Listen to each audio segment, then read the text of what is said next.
ಕ್ವಿಕ್ಕಾಗಿ ಮಾಡೋ ಟೊಮೆಟೊ ರಸಂ. ಎಲ್ರಿಗೂ ನಮಸ್ಕಾರ. ಇವತ್ತು ಮಾಡೋದು ಕ್ವಿಕ್ಕಾಗಿ ಟೊಮೆಟೊ ಸಾರು ಹೇಗೆ ಮಾಡೋದು ಅಂತ ನೋಡೋಣ.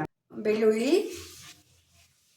ಕಾಳುಮೆಣಸು, ಜೀರಿಗೆ, ಆಮೇಲೆ ಖಾರದ ಪುಡಿ ಮತ್ತು ಅರಿಶಿನ ಪುಡಿ, ಆಮೇಲೆ ಟೊಮೆಟೊ ಒಂದು 3 ಟೊಮೆಟೊ, ಹುಣಸೆ ಹಣ್ಣನ್ನು ನೆನೆಸಿಟ್ಕೊಂಡಿದ್ದೀನಿ.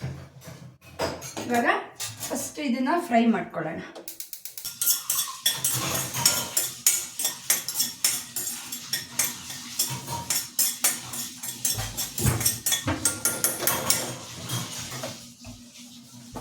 ಕುಟಾಣಿ ತಗೊಂಡು ಇದನ್ನು ಕುಟ್ಕೊಂಡು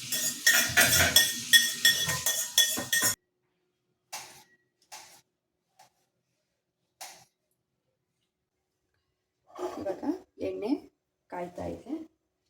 ಇದಕ್ಕೆ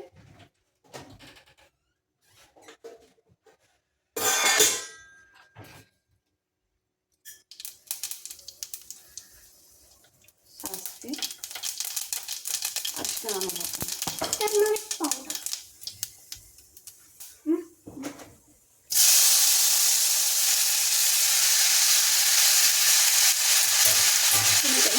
ಸ್ವಲ್ಪ ಚೆನ್ನಾಗಿ ಬಾರಿಸ್ಕೊಂಡು ಗೊಜ್ಜು ಥರ ಆಗಬೇಕು. ಸ್ವಲ್ಪ ಉಪ್ಪು ಹಾಕಿದ್ರೂ ನಡೆಯುತ್ತೆ.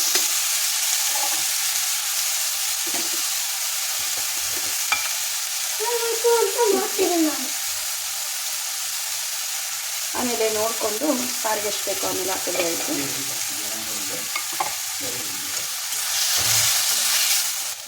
ಚೂರು ಅರಿಶಿಣ, ಎಷ್ಟು ಖಾರ ಬೇಕೋ ನೋಡಿಕೊಂಡು ಖಾರದ ಪುಡಿ,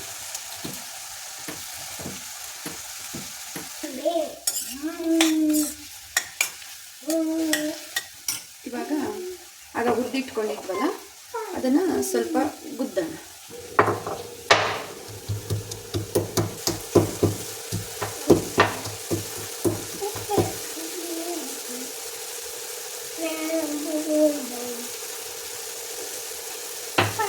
ಇದರಲ್ಲಿ ಅವಾಗ ಹುರ್ಕೊಂಡಿರೋ ಪೆಪ್ಪರ್ ಅಂದರೆ ಕಾಳುಮೆಣಸು, ಬೆಳ್ಳುಳ್ಳಿ ಮತ್ತು ಜೀರಿಗೆ ಹುರಿದಿರೋದು, ಇದನ್ನು ನಾನು ಪೌಡ್ರ್ ಮಾಡಿ ಇದ್ರ ಜೊತೆಗೆ ಹಾಕ್ತಾಯಿದ್ದೀನಿ. ಆ ಪೌಡ್ರಲ್ಲ ಸ್ವಲ್ಪ ಜಜ್ಜಿಬಿಟ್ಟು ಇದ್ರ ಜೊತೆಗೆ ಹಾಕ್ತಾಯಿದ್ದೀನಿ. ಈ ಥರ ಸ್ವಲ್ಪ ಚೆನ್ನಾಗಿ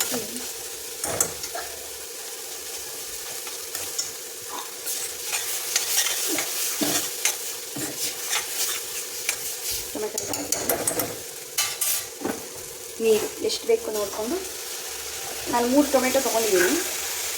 ಒಂದು ಕಾಫಿ ಗ್ಲಾಸಲ್ಲಿ ಒಂದು 5-6 ಗ್ಲಾಸ್ ನೀರು ಹಾಕಿದ್ದೀನಿ. ಈಗ ಇದಕ್ಕೆ ಒಂದು ಲಿಂಬೆಹಣ್ಣಿನ ಗಾತ್ರದ ಹುಣಸೆ ಹಣ್ಣು ನೆನೆಸಿಟ್ಕೊಂಡಿದ್ವಲ್ಲ ಅದರ ರಸನ ಹಾಕ್ತಾ ಇದ್ದೀನಿ. ಟೊಮೆಟೊ ಹುಳಿ ಇದ್ದರೆ ಇದೇನು ಬೇಡ.